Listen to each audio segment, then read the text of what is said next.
प्रिय विद्यार्थियों, आज का विषय है पाठ राजस्थान की रजत बूंदें। तो पिछले भाग में हमने देखा कि कुएं बन जाने के बाद चेलवांजी की विदाई के समय उसे तरह तरह की भेंट दी जाती थी। चेजारों के साथ गांव का यह संबंध कुएं बन जाने के बाद उस दिन के बाद तक नहीं टूट जाता था, बल्कि वह संबंध आगे भी बना रहता था।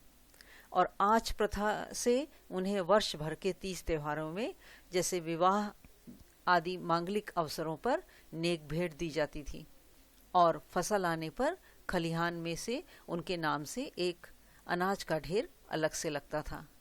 लेकिन समय बदलने के साथ साथ यह परंपरा भी बदल गई और अब सिर्फ मजदूरी देकर ही काम करवाने का रिवाज आ गया है।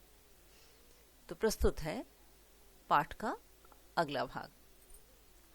तो कई जगहों पर चेजारों के बदले सामान्य गृहस्थ भी इस विशिष्ट कला में कुशल बन जाते थे। तो चेजारो जिस काम को करने में, कुएं को खोदने के काम में कुशल है, तो चेजारों के न मिलने पर सामान्य गृहस्थ व्यक्ति भी इस कुएं बनाने की विशिष्ट कला में अत्यंत कुशल बन जाते थे। जैसलमेर के अनेक गांवों में जो पालीवाल ब्राह्मण हैं और मेघ वालों, अब जिनको अनुसूचित जाति के अंतर्गत माना जाता है, अब उनके हाथों से बनी हुई कुइयां 100-200 बरस पहले बनी पार या कुइयां आज भी बिना थके पानी जुटा रही हैं।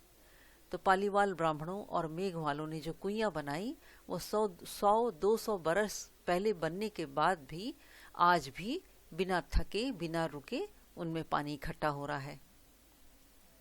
कुएं का मुंह छोटा रखने के 3 बड़े कारण हैं। रेत में जमा नमी से पानी की बूंदें बहुत धीरे धीरे कुएं में रिसती हैं। दिन भर में एक कुएं में मुश्किल से इतना ही पानी जमा हो पाता है कि उससे 2-3 घड़े ही भर सकें। तो कुएं के तल पर पानी की मात्रा इतनी कम होती है कि यदि कुएं का व्यास बड़ा कर दिया जाए तो कम मात्रा का पानी इतना ज़्यादा फैल जाएगा कि उसे ऊपर तक निकालना संभव नहीं होगा। तो इसीलिए कुएं का मुंह छोटा रखा जाता है। छोटे व्यास की कुएं में धीरे धीरे रिस कर आ रहा पानी 2-4 हाथ की ऊंचाई ले लेता है। 2-4 हाथ ऊंचा पानी भर जाता है। कई जगहों पर पानी निकालते समय छोटी बाल्टी के बदले छोटी चड़स यानी रबड़ या चमड़े से बना थैला, तो बाल्टी के बदले छोटी चड़स का यानी चमड़े के छोटे थैले का उपयोग भी इसी कारण से किया जाता है। धातु की बाल्टी पानी में आसानी से नहीं डूबती है, वह पानी में तैरने लगती है। पर मोटे कपड़े या चमड़े की चड़स यानी चमड़े की थैली के मुंह पर लोहे का वजनी कड़ा बांध दिया जाता है और जब चड़स पानी से टकराता है तो ऊपर का वजनी भाग नीचे के भाग पर गिरता है और इस तरह कम मात्रा के पानी में भी वह ठीक से डूब जाता है। और पानी भर जाने के बाद ऊपर उठाते ही चड़स अपना पूरा आकार ले लेता है। तो कहने का तात्पर्य यह है कि चड़स जो ऊपर वजनी भाग जो उसके ऊपर कड़ा बंधा रहता है, जिसके कारण वह नीचे के भाग से मिल जाता है और पानी में डूबते ही वह जब उसे उठाया जाता है तो वह चड़स अपना पूरा आकार ले लेता है और पूरा पानी उसमें भर जाता है। पिछले कुछ समय में ऐसे कुछ गांव के आसपास से सड़कें निकली हैं, जिसमें सड़कें बन गई हैं, वहाँ ट्रक दौड़ रहे हैं। तो ट्रकों की जो फटी हुई ट्यूब है उससे भी छोटी चड़सी बनने लगी है, छोटी चमड़े का छोटा थैला बनने लगा है। कुएं के व्यास का संबंध इस क्षेत्र में पड़ने वाली तेज गर्मी से भी है। तो व्यास यदि बड़ा हो तो कुएं के भीतर का पानी ज़्यादा फैल जाएगा और बड़ा व्यास होने के कारण पानी को भाप बनकर उड़ने से रोक नहीं पाएगा। तो इसी कारण कुएं का मुंह छोटा रखा जाता है। कुएं को उसके पानी को साफ रखने के लिए उसे ढककर भी रखना बहुत ज़रूरी है और कुएं का मुंह यदि छोटा होता है तो उसे ढकना भी सरल होता है। हर एक कुएं पर लकड़ी के बने ढक्कन ढके मिलेंगे और कहीं कहीं पर तो खस की टट्टी की तरह घास फूस या छोटी छोटी टहनियों से बने ढक्कनों का भी उपयोग किया जाता है। तो खस घास को बिन करके जो एक छाजन बना देते हैं, तो उस तरह की घास फूस या फिर छोटी छोटी टहनियों से बने हुए ढक्कन का उपयोग किया जाता है। जहाँ नई सड़कें निकली हैं, इस तरह नए और अपरिचित लोगों की आवक जावक भी बढ़ गई है। आवक जावक यानी आना जाना। तो अपरिचित लोग सड़क बनने के कारण आने जाने लग गए हैं। तो इन इलाकों में कई कुइयों के ढक्कन पर तो छोटे छोटे ताले भी लगाए जाने लगे हैं, और ताले कुई के ऊपर पानी खींचने के लिए लगी घिरनी चक्री पर भी लगाए जाते हैं। अब पानी वहाँ इतना अनमोल है कि पानी को बचाने के लिए कुई के ढक्कन के ऊपर ताला लगा दिया जाता है। कुई गहरी बने तो पानी खींचने की सुविधा के लिए उसके ऊपर घिरनी या चक्री भी लगाई जाती है, जिसके ऊपर रस्सी को सहारा देकर आसानी से पानी निकाला जा सके, और इसे गरेड़ी, चरखी या फरेड़ी भी कहा जाता है। फरेड़ी लोहे की दो भुजाओं पर भी लगती है। लोहे की दो भुजाएं जिनके बीच में लोहे की छड़ लगाकर उस पर चरखी लगाई जाती है। लेकिन प्रायः यह गुलेल के आकार के एक मजबूत तने को काटकर उसमें आर पार छेद बनाकर लगाई जाती है। इसे ओड़ाक कहते हैं। तो इस तरह गुलेल के आकार के बने हुए दो भुजाओं के, जिससे पानी खींचने में आसानी हो, तो इसे ओड़ाक कहते हैं। ओड़ाक और चरखी के बिना इतनी गहरी और सकरी कुई से पानी निकालना बहुत कठिन काम हो सकता है। ओड़ाक और चरखी चड़सी को यहाँ वहाँ बिना टकराए सीधे ऊपर तक ले आती है, और पानी बीच में छलक कर नहीं गिरता है, और इसी के कारण वजन खींचने में भी सुविधा रहती है।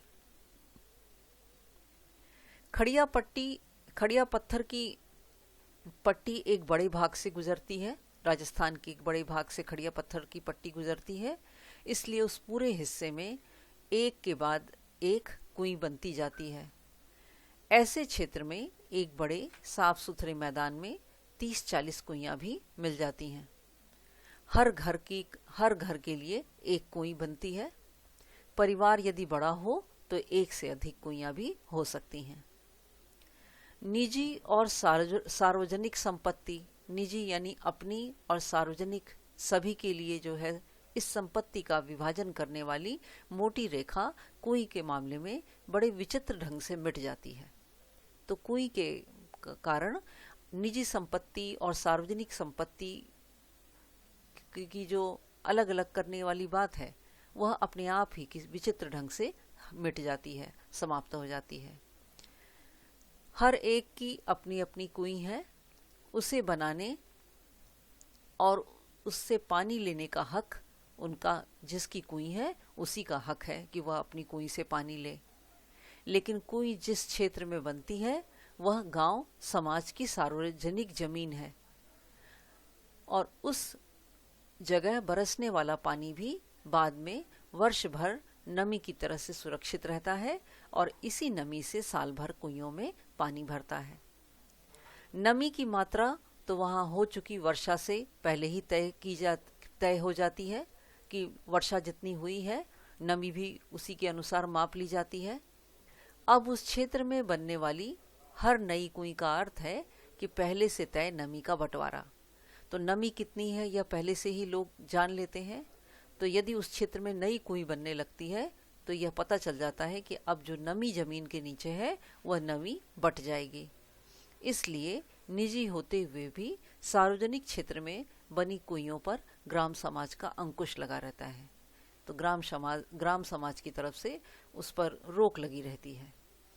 बहुत ज़रूरत पड़ने पर ही समाज नई कुई के लिए अपनी स्वीकृति देता है, नई कुई बनाने के लिए आज्ञा देता है। हर दिन सोने का एक अंडा देने वाली मुर्गी की चिरपरिचित कहानी को गांव पर उतारती है कुई। तो कुई भी ठीक उसी तरह से है जैसे कि एक हर दिन सोने का अंडा देने वाली मुर्गी। तो इसी तरह से कुई भी जो है वह लोगों को जो है मीठा पानी उपलब्ध कराती है। हर दिन पीने के लिए पानी उपलब्ध कराती है कुएं। इससे दिन भर में बस 2-3 घड़ा मीठा पानी ही निकाला जा सकता है। इसलिए प्रायः यानी अक्सर पूरा गांव गोधूली बेला में, गोधूली बेला यानी वह समय जिसमें दिन हो और रात का प्रारंभ हो, तो ऐसी गोधूली बेला में कुइयों पर पूरा गांव आ जाता है और तब वहां पर मेला सा लग जाता है। गांव से सटे मैदान में 30-40 कुइयों पर एक साथ घिरनियों के घूमने का स्वर सुनाई देता है और गोचर से लौट रहे यानी गौशालाओं ये चरने के बाद लौट रहे पशुओं की घंटियां और उनके रंभाने की आवाज, रंभाने उनके बोलने की आवाज में वह घिरनियों का स्वर समा जाता है। तो 2-3 घड़े भर जाने पर डोल और रस्सियां समेट ली जाती हैं, यानी डोल अर्थात बर्तन, पानी भरने का बर्तन, और रस्सियां समेट ली जाती हैं। कुइयों के ढक्कन वापस बंद हो जाते हैं और रात भर के लिए फिर उसमें पानी भरने के लिए छोड़ दिया जाता है ताकि अगले दिन भर में कुइयां पानी से भर सकें। रेत के नीचे सब जगह खड़िया की पट्टी नहीं है, इसलिए कुएं भी पूरे राजस्थान में नहीं मिलती है। चूरू, बीकानेर, जैसलमेर और बाड़मेर के कई क्षेत्रों में यह खड़िया पट्टी चलती है और इसी कारण वहां गांव-गांव में कुइयां ही कुइयां बनी हुई हैं।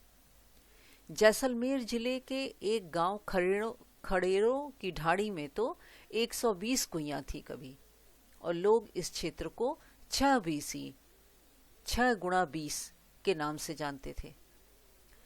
कहीं कहीं पर इसे पार भी कहा जाता है। जैसलमेर तथा बाड़मेर के कई गांव पार के कारण ही आबाद हैं, यानी कुइयां जो है लोगों को मीठा पानी उपलब्ध कराने का सबसे बड़ा साधन है।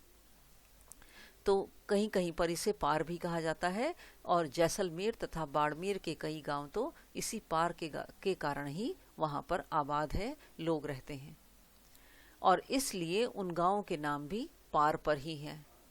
जैसे पार जो है वही उनका नाम है, जैसे जानरे आलो पार और सिरगू आलो पार, तो गांवों का नाम भी इस तरह है। अलग अलग जगहों पर खड़िया पट्टी के भी अलग अलग नाम हैं। खड़िया पट्टी को भी अलग अलग नामों से पुकारा जाता है। कहीं पर इसे चारोली कहा जाता है, कहीं पर धाधड़ो, धड़धड़ो और कहीं पर बिट्टोरे बल्लियों के नाम से जानी जाती है, और तो कहीं कहीं पर इसे सिर्फ इस पट्टी का नाम केवल खड़ी भी है। तो खड़िया पट्टी को इन कई नामों से जाना जाता है और इस खड़ी के बल पर यानी इस खड़िया पट्टी के बल पर खारे पानी के बीच मीठा पानी देती कुएं खड़ी है, जो राजस्थान के लोगों को मीठे पानी पीने के का सुअवसर प्रदान करती है। तो यह था राजस्थान की रजत बूंदें, जो वहाँ के लोगों के पानी का सबसे बड़ा साधन है, वहाँ की कुइयां। तो यह था पाठ का अंश। आशा है यह आपको अच्छी तरह समझ में आ गया होगा। तो आज के लिए इतना ही। धन्यवाद।